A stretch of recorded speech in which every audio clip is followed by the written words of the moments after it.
Некоторые театры как новинку, как достижение, преподносят новой, выросшей культурно-советской публике оперу Шостаковича «Леди Макбет» Мценского уезда. Эта музыка умышленно сделана шиворот на выворот. Это левацкий сумбур вместо естественной человеческой музыки. Автор заимствовал у джаза его нервозную, судорожную, припадочную музыку. Она доходит только до потерявшей здоровый вкус эстетов-формалистов. Хотя Шостакович великолепно пишет музыку для кино и мастерски очерчивает музыкальными средствами кинематографические образы нашего народа,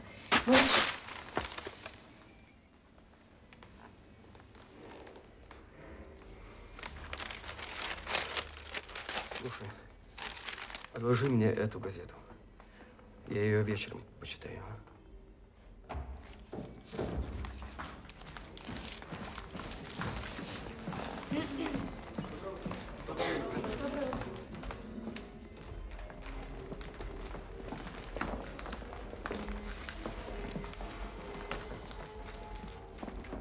Видишь, в один прекрасный день у него перестанут просить сочинить новый советский гимн.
Оркестровка Бориса Годунова-Мусоргского сделана римским Корсаковым с большим вкусом и в духе музыкальных традиций XIX века. В технике тоже прослеживается влияние эпохи. Это великий труд, вызывающий огромное уважение. Ему пришлось немало пассажей переписать Мусоргского. Извините, вот интересно, а с каким чувством переоркеструет классика? Мусоргский, слава богу, в то время классиком не был.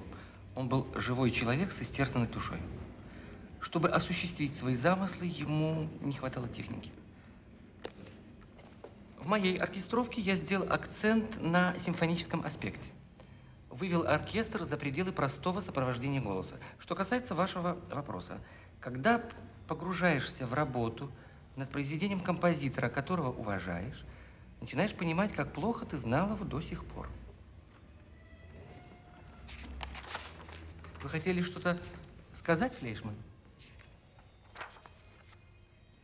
У меня такое впечатление, товарищ Шостакович, что в Борисе Годунове музыка говорит то, о чем слова молчат. Это ужас России, распятый между царем-узурпатором и вечно угнетенным народом. И в конце только юродивый говорит. Но это во имя Христа он говорит. Он разоблачает зло перед лицом власти, и религия служит для него щитом, защищает его. Юродивость сугубо русское явление. В Европе были мистики, провидцы или просто придворные шуты, и только у нас были юродивые. Это слово на другие языки непереводимо. Переводчики либретто Бориса Годунова так и не сумели найти соответствие. Они переводят то простодушный, то идиот, как у Достоевского. Кстати сказать, Достоевский также не решался назвать своего героя юродивым, ибо исторически это было бы неверно. Политические обстоятельства были уже не те. Во всяком случае, в наши дни в советском обществе юродивый невозможен. Теперь давайте сравним оркестровку сцены в Кромском лесу у Мусоргского и у Римского-Корсакова. Начнем с 72-го такта.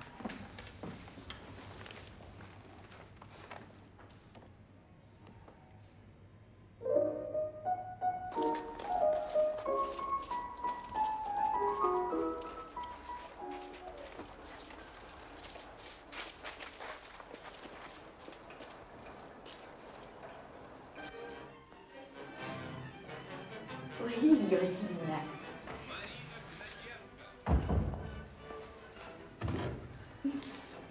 Здравствуйте, здравствуйте. Добрый день. Проходите.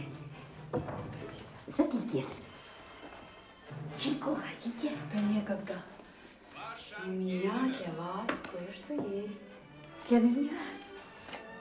Пожалуйста.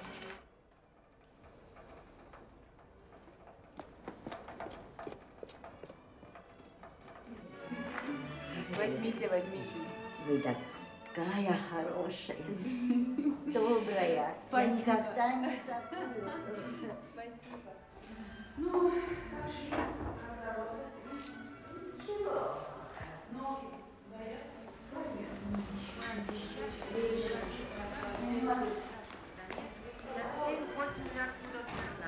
Мы с честью выполним это наше обещание.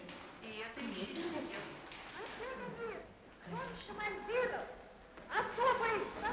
Уходите уже. всего доброго. Большое вам спасибо, Нина Васильевна. До свидания. До свидания. Всего хорошего. До свидания. До свидания. До свидания.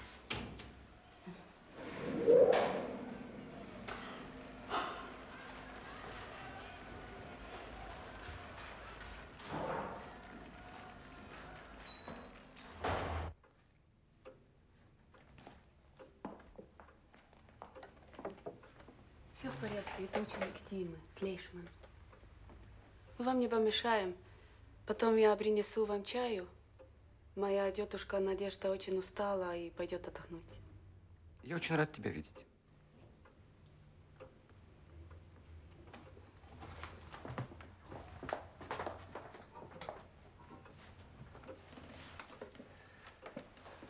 Да, действительно.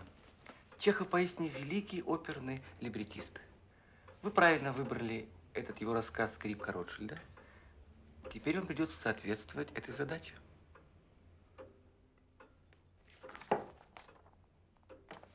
Давайте вернемся к этим наброскам завтра, после того, как вы поработаете над этим.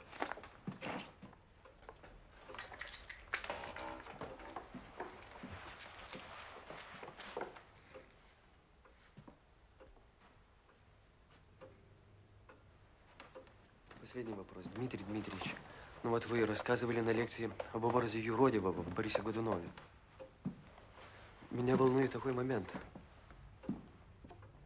Ну разве высказать правду лицу вельможи можно только во имя религии? А если у тебя нету этой религии, остается только молчать?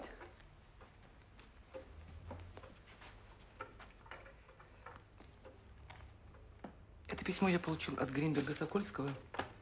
Оно вас может заинтересовать. Пушкин перевоплощался в юродивого, мысленно делал его своим союзником и рупором. И в этом была удивительная смелость и правда. Не все юродивые гении, но все гении юродивые с большой буквы. Их устами глаголит истина, они провидцы. Конец можете прочесть сами.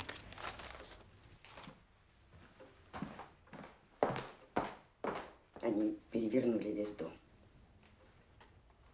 Они перетрясли все шкафы. Ваша леди Макбет, совершенно независимо от вашего желания, определенные люди почуяли, что тщательно и трусливо скрываемая правда сегодняшнего дня нежелательно выпирает наружу. Я боюсь, что мне не удалось спасти его последние стихи. Я лучше буду ночевать на вокзале, чем у себя дома под присмотром. Мне в Ленинграде нельзя оставаться даже на одну ночь. Ваша опера испугала. С тех пор вас начали бояться, кричали, требовали схватить его. Но вас нельзя было, опасно было схватить. Загубленный вы стали бы еще более вредным, кричащим правду.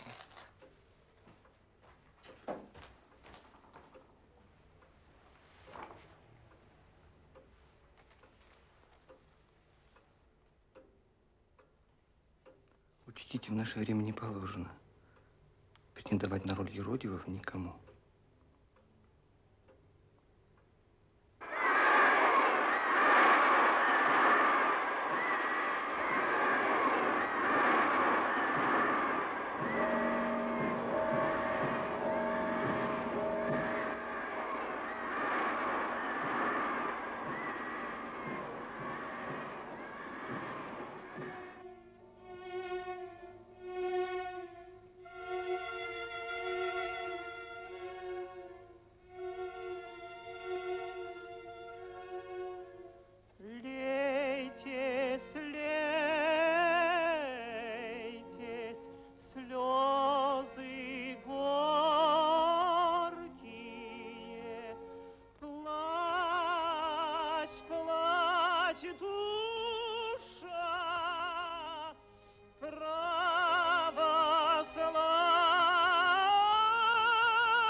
Я спрашиваю себя, что означает в сегодняшней России быть музыкантом и евреем? В Польше это означает бегство. Я встретил Моисея Вайнберга, студента Варшавской консерватории, который только что приехал искать убежище в СССР. И до сих пор переживаю шок от того, что он мне рассказал. Небольшую группу людей, с которой он шел, обогнал немецкий мотоцикл. Офицер СС с улыбкой спросил у них что-то насчет дороги. И старый еврей, который их вел, очень предупредительно ответил ему. Отъезжая, офицер крикнул «Dankeschön»,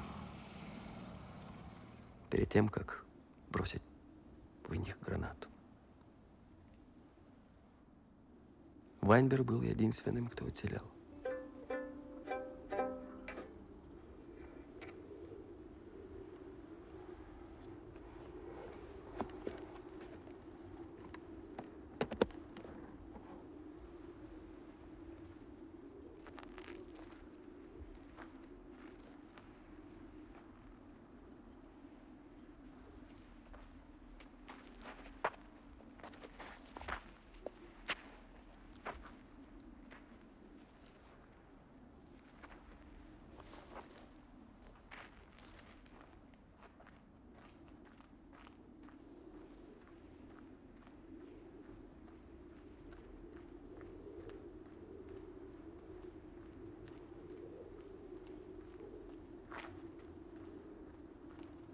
Как бы то ни было, образ еврея, который принимает свою судьбу жертвой, шокирует меня настолько, что я не могу не думать об этой истории и моей собственной участи в эти трудные времена. Дорогой профессор, как мне хотелось бы обсудить с вами мою работу. Я ведь закончил одноактную оперу по тому рассказу Чехова, который вы мне дали почитать, и теперь должен завершить оркестровку.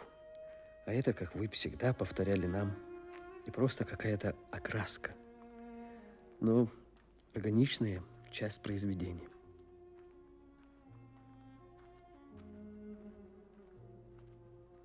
Дорогой Флейшман, 29 сентября, за 2 дня до отъезда из Ленинграда, я завершил 3-ю часть 7-й симфонии. Работа на 4-й не получалась. Я никак не мог сосредоточиться. К вечеру 30-го мне позвонила из парткома товарищ Калинникова и сообщила, что нам с Ниной и детьми на следующее же утро велено выехать в Москву. Мы прожили 15 дней в Москве. Нам было велено выехать в Свердловск, а оттуда в Куйбышев, бывшую Самару. Мы здесь уже с 22 октября.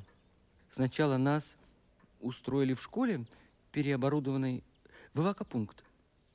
Потом нас переселили в 22-метровую комнату. А нотной бумаги не достать. Слава Богу, я захватил с собой ту замечательную нотную бумагу, привезенную из Турции в 1935 году, которая вам так понравилась.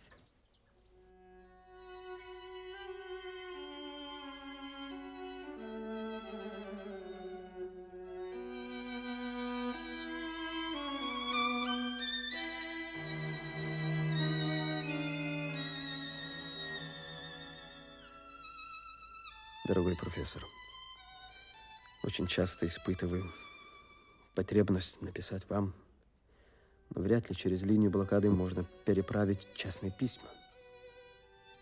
По радио сообщили, что грузовая колонна с продовольствием и топливом сумела пройти по льду замерзшей Ладоги. Если этот транспорт будет ходить регулярно, город будет спасен. С другой стороны, мы практически ничего не знаем о продвижении немецкой армии, которая почти замкнула кольцо вокруг города. Это гнетущее молчание делает ожидание этого так и не состоявшегося наступления особенно тягостным и страшным. Это выматывает хуже, чем голод. Пока не знаю, когда я смогу продолжить работу над этим, поскольку вступил в народное ополчение.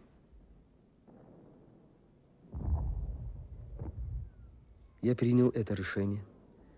Или, вернее, это решение приняло меня, как единственно возможный для меня шаг, несмотря на ироническую реакцию многих интеллектуалов, полагающих, что еврею нечего претендовать на роль защитника Отечества. Другие же говорят, что я совершаю своего рода самоубийство. Невыносимый цинизм. Ленинград – такая же родина для меня, как и для них. Им стоило бы усвоить это.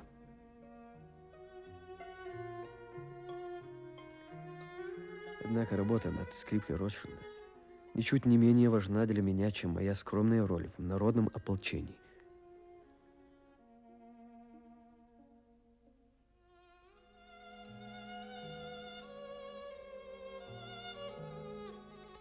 Дорогой Флейшман, до меня дошел слух, что вы вступили в отряд народного ополчения, поэтому не решаюсь даже спрашивать о вашей опере по рассказу Чехова. Несмотря на все трудности и опасности, я все-таки завидую вам, что вы остались в Ленинграде.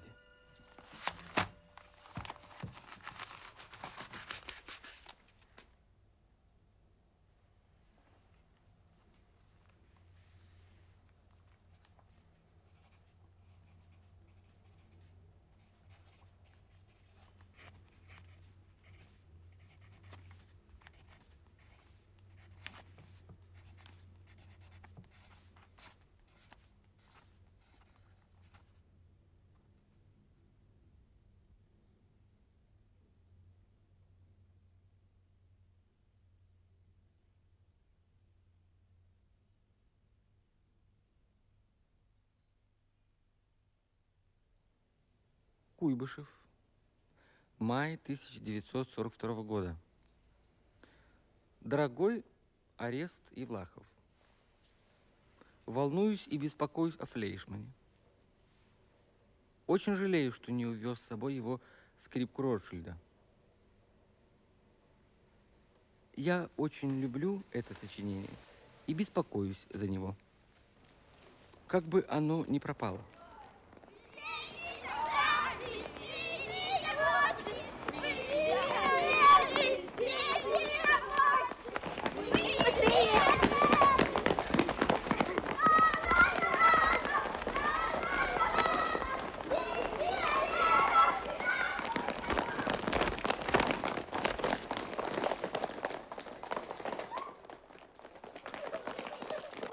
Дорогой профессор, ваше письмо глубоко тронуло меня.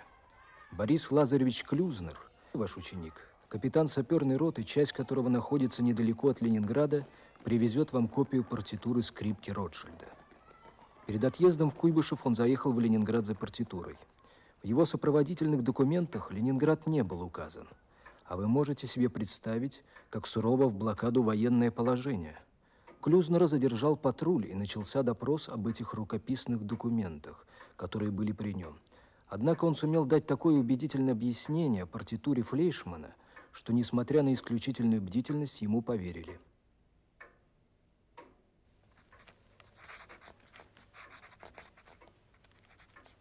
Скрипка Ротшильда сочинялась Вениамином Иосифовичем Флейшманом с 1939 года по лето 1941 года, когда началась война. К этому времени был готов клавир скрипки Ротшильда и большая часть партитуры. С начала войны В. и Флейшман пошел добровольцем на фронт. С тех пор от него и о нем не было известий. Очевидно, он погиб на войне.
Моя работа свелась к тому, что я оркестровал скрипку Ротшильда и переписал карандашную партитуру.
Ты что играешь? Ты что играешь?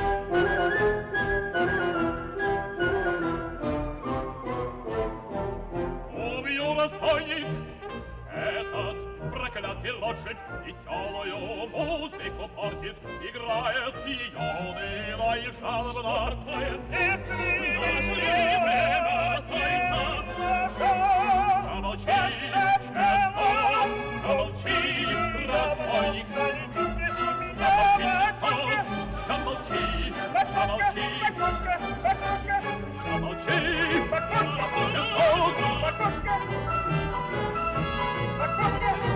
замолчи,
почти одни только старики. А умирают так редко, что даже досадно. Убытки, только убытки, куда ни повернись, убытки. Воскресенье и в праздники грешно работать, понедельник тяжелый день, а в году дней 200 наберется, таких, что по неволе сидишь, сложа руки. А ведь это какой убыток!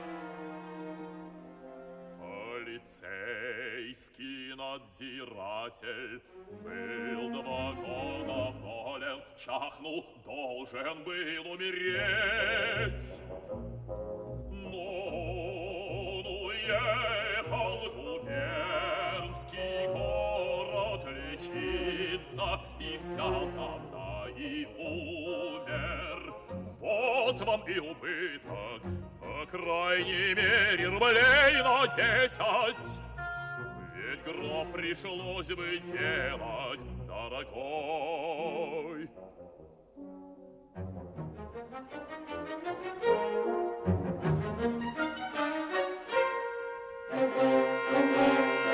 Если свадьбу без музыки играют, это тоже убыток, это тоже убыток, это тоже убыток.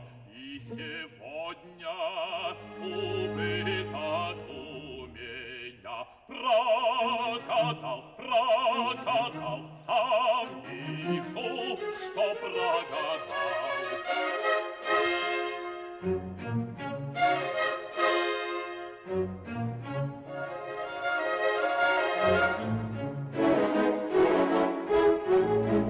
Горе, да и только за год убыток больше 1000 рублей.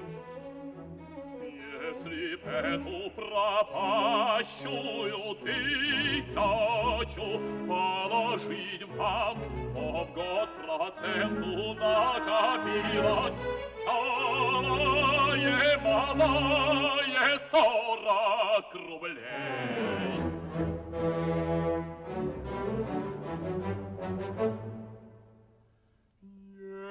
Если б я был гробовщиком в губернском городе, то, наверно, б имел собственный дом.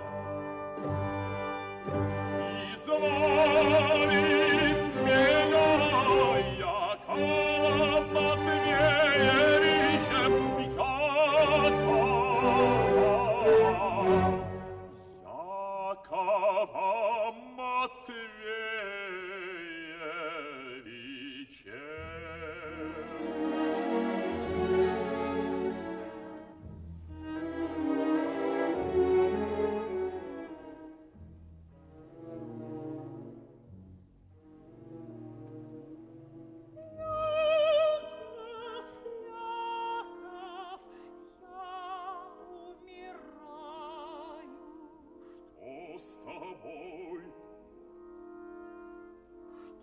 же ты молчишь?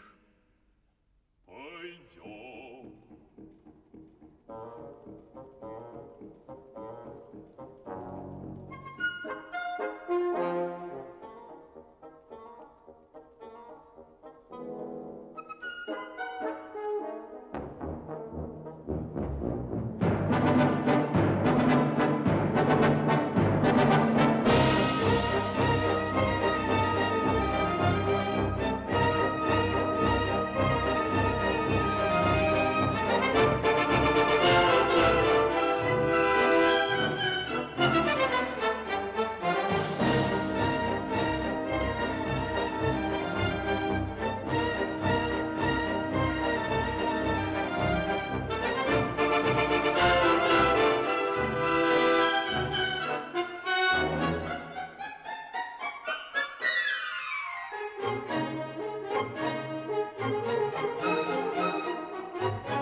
Слово послезавтра Николая Чудотворца, а потом воскресенье, а потом понедельник, тяжелый день.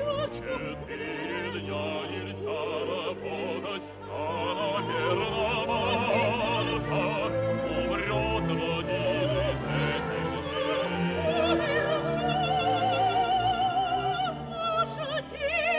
Очень гроб надо делать сегодня.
старухой,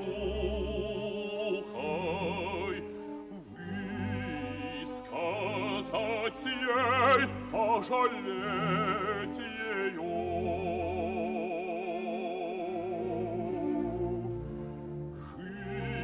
Жил с нею 30 лет, а ни разу не пожалел ее, не приласкал ее.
Верба старая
Зачем срубили сосновый бор? Зачем срубили березовый лес? Зачем зачем вообще люди мешают жить друг другу?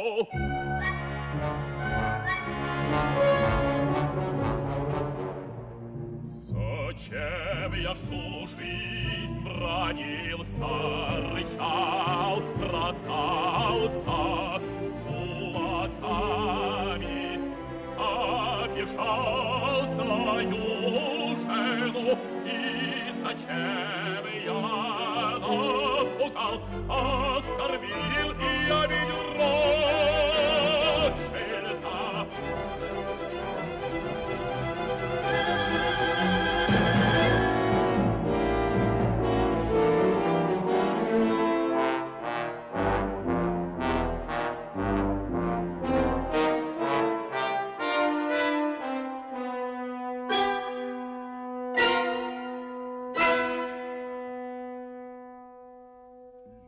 Если бы не было злобы и ненависти, люди имели бы друг от друга громадную пользу и знали б такое счастье, что не видели даже во сне.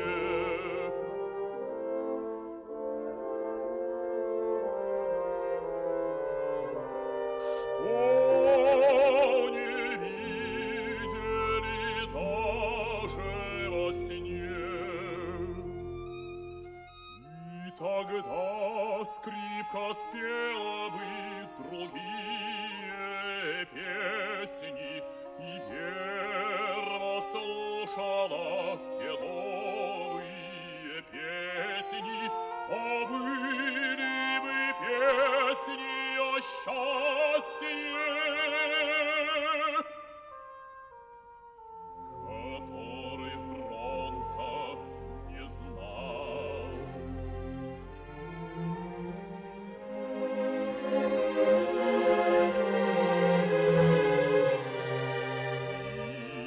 И не слышал даже во сне.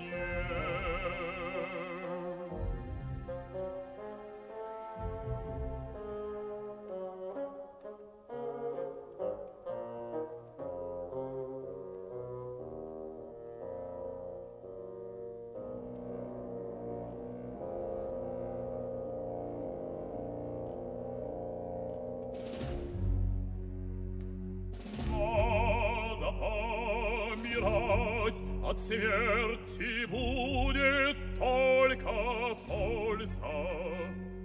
Не надо ни есть, ни пить, ни падать и платить, ни обижать людей.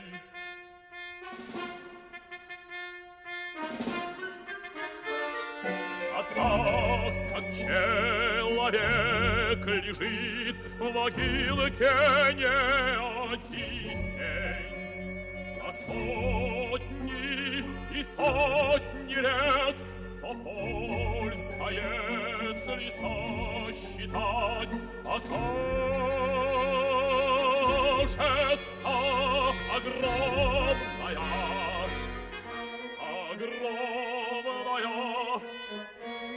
огромная польза. Не надо ни есть, ни пить, ни подать и платить, не обижать людей.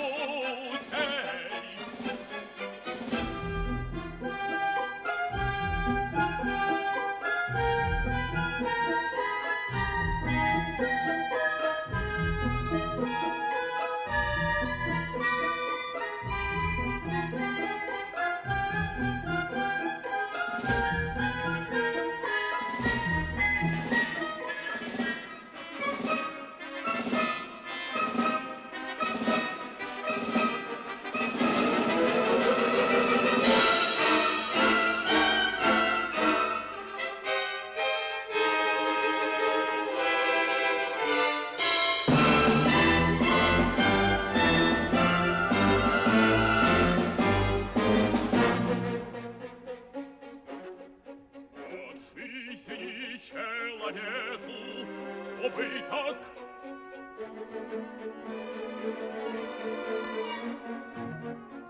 От смерти человеку польза.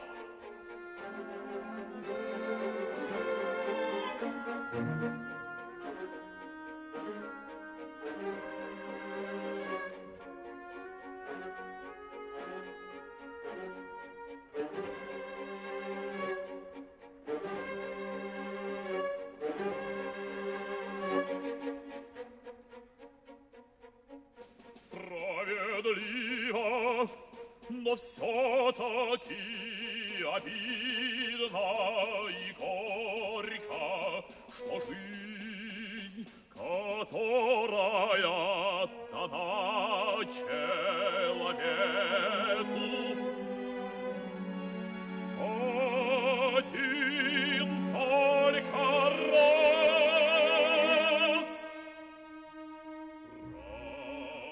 проходит без пользы. Скрипка,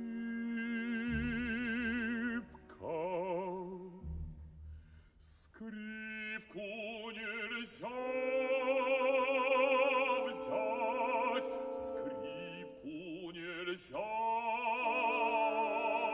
взять, скрипку нельзя взять с собой в могилу.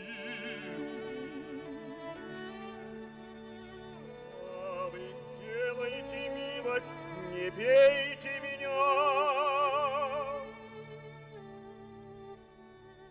Меня Мостей Ильич опять прислали.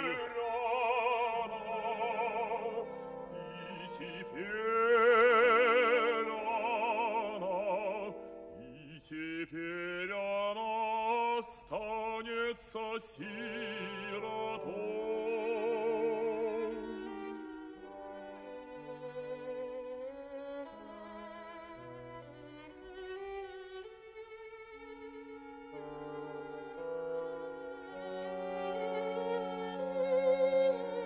И с нею случится, и с нею случится,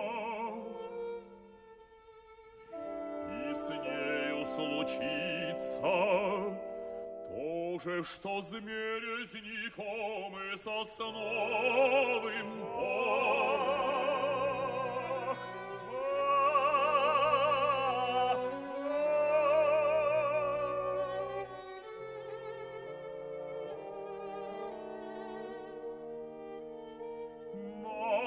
Возьми, Ротшильд, скрипку совсем.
Дмитрий Дмитриевич, дорогой.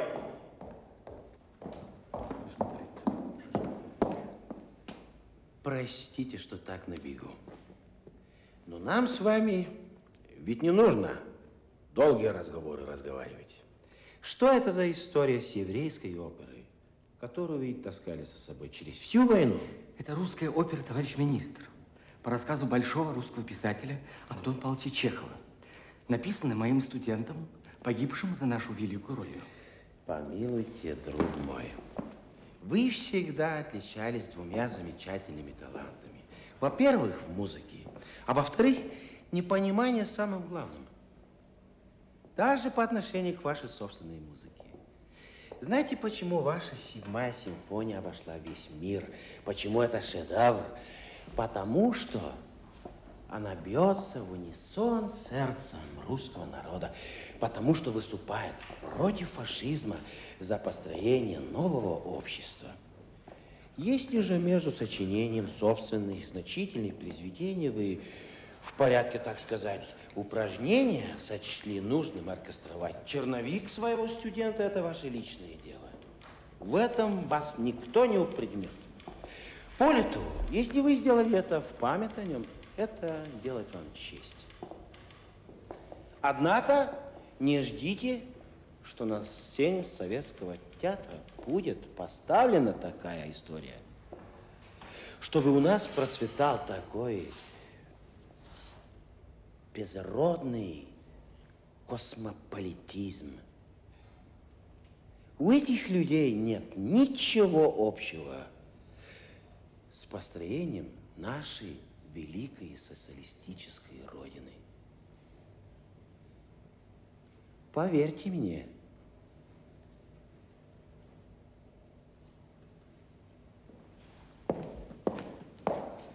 Пойдемте, товарищи.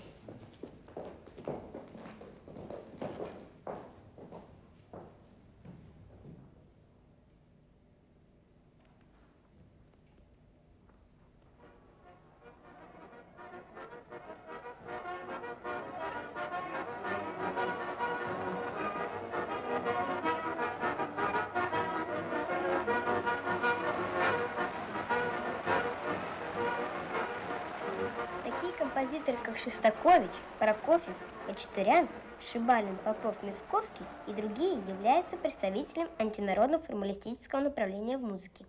В связи с творчеством Шостаковича подобная оценка была дана еще до войны, когда была поставлена его опера «Леди Макбет» Мценского уезда.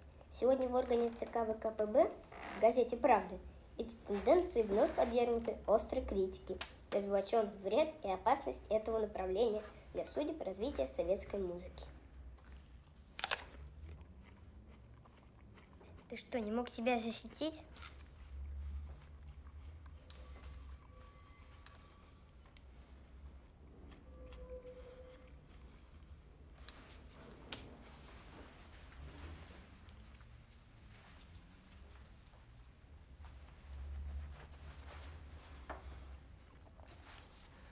Герои погибают на костре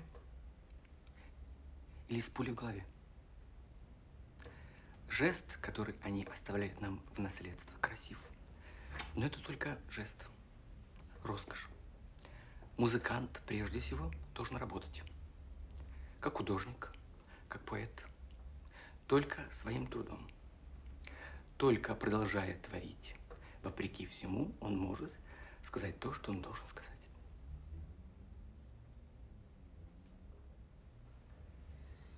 Убери со стола. Сегодня пораньше поужинаем. Я не хочу есть.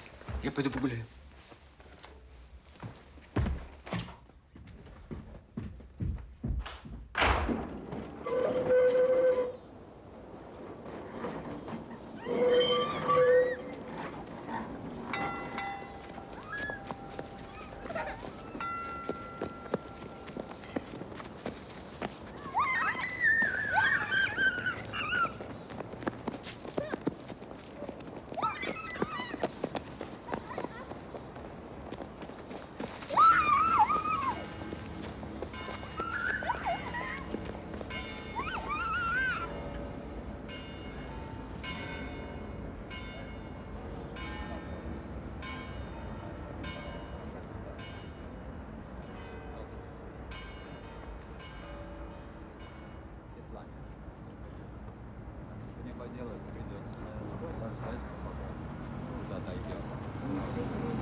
Эй, ты! Ты! Стань-ка в очередь, как все. А может, он как раз не как все? Может, он не русский? Слышь ты, а на фронте-то хоть был? Или в тылу вкалывал на черном рынке, как некоторые? Чем я занимался во время войны, вас не касается. Что вы имеете в виду под некоторыми? Он не должен ничего объяснять. Он не должен стоять в очереди. Значит, точно из этих. Из этих.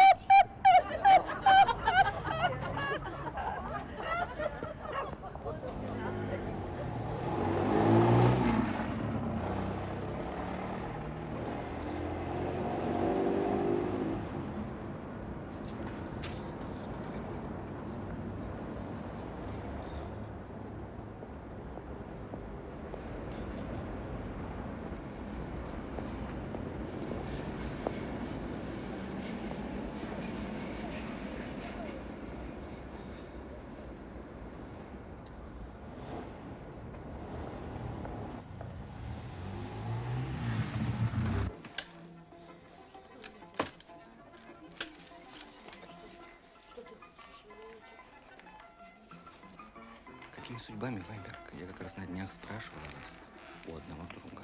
Тестя моего убили в Минске.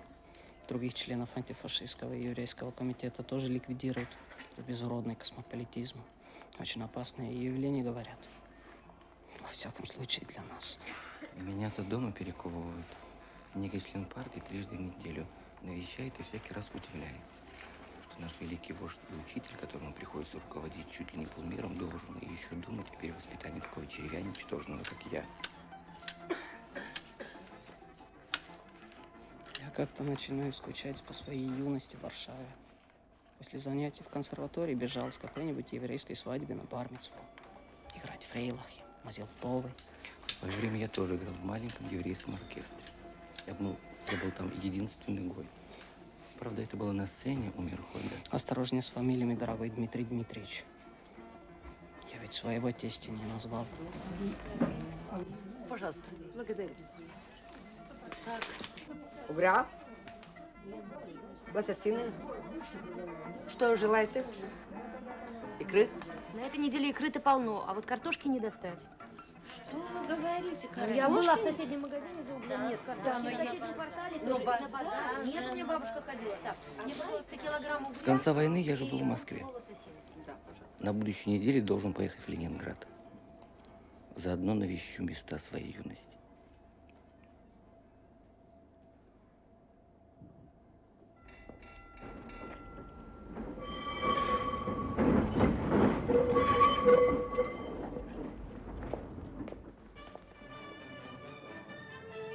Александр Бусыгин.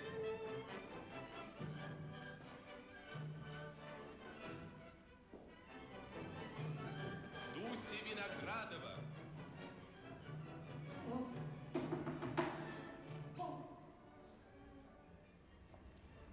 Мария Виноградова.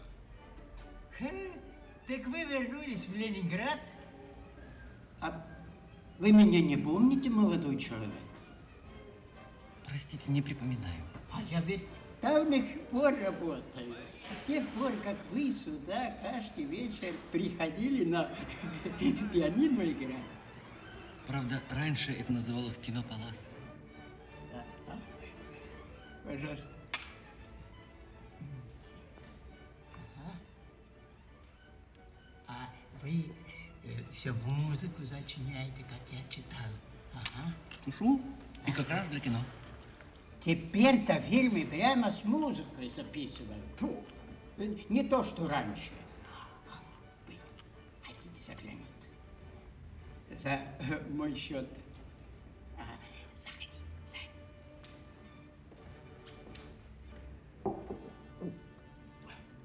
На заводе «Красный пролетарий» Робсон встретился с рабочими.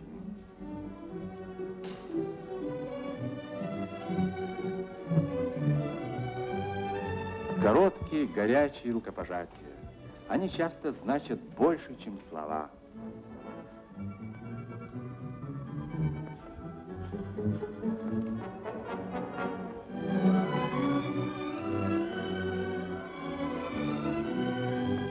этом цехе совсем как в концертном зале.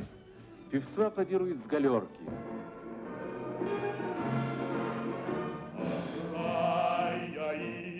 Края, от моря и до моря, об винтовку, народ трудовой, народ боевой.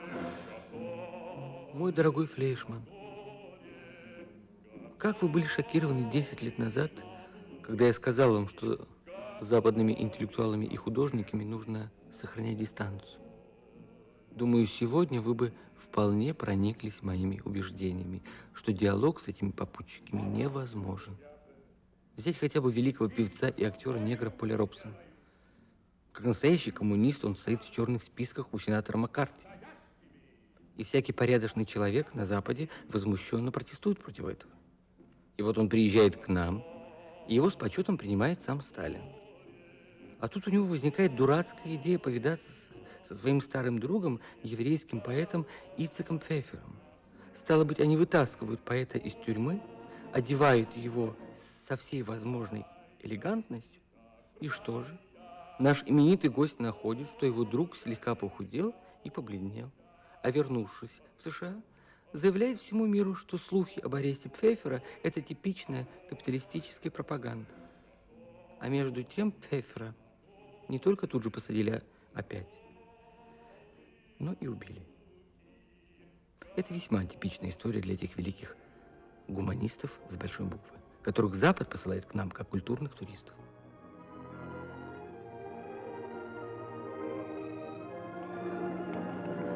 Один, генерал. Один, друга.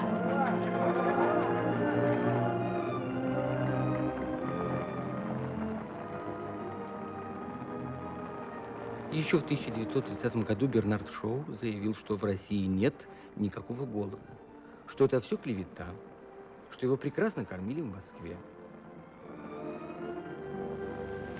Sie fragen mich nach dem Eindruck einer Begegnung mit Stalin. Nun, der erste Eindruck ist der einer ungewöhnlichen Einfachheit. Stalin hat Humor und ist empfänglich für Humor. Man begreift, warum die Massen ihn nicht nur verehren, sondern auch lieben. Er ist ein Teil von ihnen, herausgewachsen aus ihnen, der rechte Repräsentant der 170 Millionen dieser Sowjetunion, wie ihn sich der Dichter nicht würdiger ausdenken könnte. Великий чилийский поэт Пабло Неруда сочинил Сталину оду. Моими устами. Великий французский поэт Поль Элюар написал: «Сегодня я хотел бы быть в СССР или нигде». И, наконец, я. По настоянию нашего великого вождя, согласившийся послать свою 7-ю симфонию Бернарду Шоу. И вот теперь мне, опять-таки по настоянию вождя, придется, скрипя сердце, согласиться поехать в Нью-Йорк на конференцию, где я буду вынужден бок о бок тереться с так называемой либеральной интеллигенцией. При этом одни леваки, я так и слышу этих вопросов, будут спрашивать меня, как я могу оправдывать Сталина во имя коммунизма. Другие же во имя Сталина и дела коммунизма будут осыпать меня поздравлениями. Но мне не стыдно. За счет этого я получу отстрочку, чтобы дописать еще часть квартета или закончить симфонию. Я ни перед кем не должен отчитываться, только перед своей совестью. Всем и на все я буду отвечать только музыкой. Хорошие ребята, жизнь по-своему переделают, людьми станут настоящими людьми. Готовы на горе, готовы на пути. Сегодня, как и до войны, я мог бы только повторить. Делайте честно свое дело. Вам не спасти все человечество разом. Попытайтесь же спасти хотя бы одного индивидуума.